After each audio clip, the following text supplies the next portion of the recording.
why we must shift our gaze from global scandals to local action. In an era where social media feeds are flooded with endless streams of outrage, it's easy to get caught up in the whirlwind of distant dramas.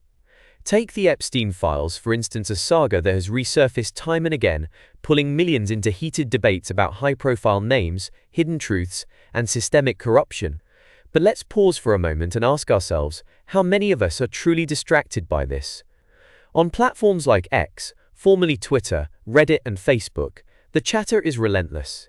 Recent trends show thousands of posts daily, with hashtags like #PastineFiles garnering millions of impressions worldwide. Yet for us in Britain, this fixation often feels like chasing shadows across the Atlantic, shadows we can neither touch nor change.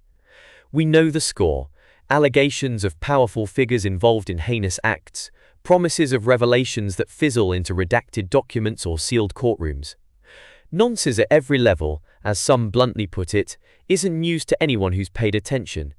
But here's the rub: while we're scrolling through conspiracy threads and sharing memes about billionaire islands, our own backyards are crying out for attention.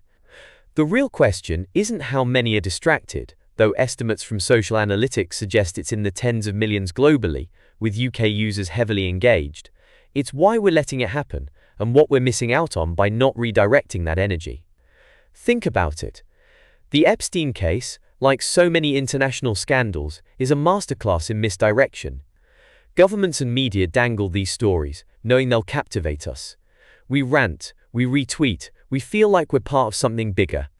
But in reality, what power do we hold over sealed FBI files or elite cover-ups? Zilch. It's a spectacle designed to keep us passive, debating what they are doing instead of what we can do. In Britain, this distraction hits home hard. We're a nation built on community spirit, from the Blitz-era resilience to the grassroots movements that shaped our welfare state.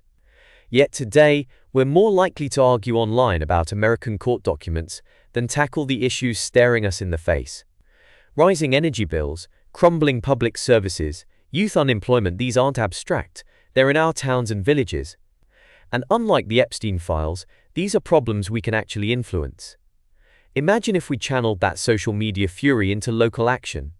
Britain has a rich history of communities banding together to drive change, and it's time to revive that.